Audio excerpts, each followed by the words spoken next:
Hi welcome back to Travancore gardens. ഞാൻ അഞ്ജന കൃഷ്ണൻ. അപ്പോൾ വീണ്ടും വന്നേക്കുന്നത് അന്നേഡുപ്പേരി ആയിട്ടാണ് കേട്ടോ. യെല്ലോ ക്രീപ്പറാണ് അന്നേഡുപ്പേരി എന്ന് പറയുന്നത്. നല്ല അടിപൊളിയായിട്ടുള്ള ബുഷായിട്ടുള്ള തൈകളാണ് നമുക്കിപ്പോൾ സെയിലിനായിട്ട് റെഡി ആയിട്ടുള്ളത്. ഇത് ഈ കണ്ടുകൊണ്ടിരിക്കുന്നത് തന്നെയാണ് അന്നേഡുപ്പേരിയുടെ ഫ്ലവർ എന്ന് പറയുന്നത്.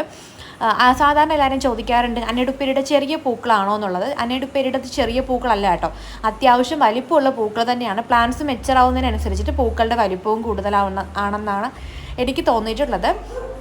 ഇത് കണ്ടില്ല എന്തോരം വലിപ്പമുള്ള പൂക്കളാണ്, തീരെ ചെറിയ പൂക്കളല്ല കേട്ടോ അന്നേഡുപ്പേരിക്കുള്ളത്.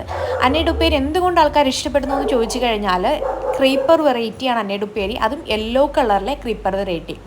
നമുക്ക് സാധാരണ അങ്ങനെ ക്രീപ്പർ വെറൈറ്റീസൊക്കെ വരുന്നത് ചെറിയ പൂക്കൾ കൂടി ഉള്ള വൈറ്റ്, റെഡ് അങ്ങനെയൊക്കെയാണ് കണ്ടിട്ടുണ്ടാവുക. പക്ഷെ നമ്മുടെ കയ്യിലിപ്പോൾ ഒരുപാട് വെറൈറ്റീസ് ആയിട്ടുള്ള ക്രീപ്പേഴ്സ് അവൈലബിൾ ആണ്. അതിൻ്റെ കൂടെ തന്നെ ഒരുപാട് പേര് നമ്മളടുത്ത് ചോദിക്കാറുള്ള അന്നേഡുപ്പേരി, കൊലകൊലയായിട്ട് പൂക്കൾ ഉണ്ടാവാറുള്ള അന്നേഡുപ്പേരിയുടെ നല്ല ഹെൽത്തി തൈകൾ നമുക്ക് സെയിലിനായിട്ട് എത്തിയിട്ടുണ്ട്.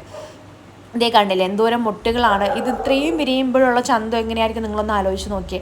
അപ്പോൾ അന്നേഡുപ്പേരിയുടെ തൈകൾ നമുക്ക് സെയിലിനായിട്ട് റെഡി ആയിട്ടുണ്ട്. നല്ല ഹെൽത്തി ആയിട്ടുള്ള ഈ കണ്ടുകൊണ്ടിരിക്കുന്ന സെയിം സൈസിനുള്ള പ്ലാന്റ്സ് ആണ് നമുക്ക് റെഡി ആയിട്ടുള്ളത്. വേണ്ടവർ വാട്സപ്പ് ചെയ്യാം കേട്ടോ. Thank you.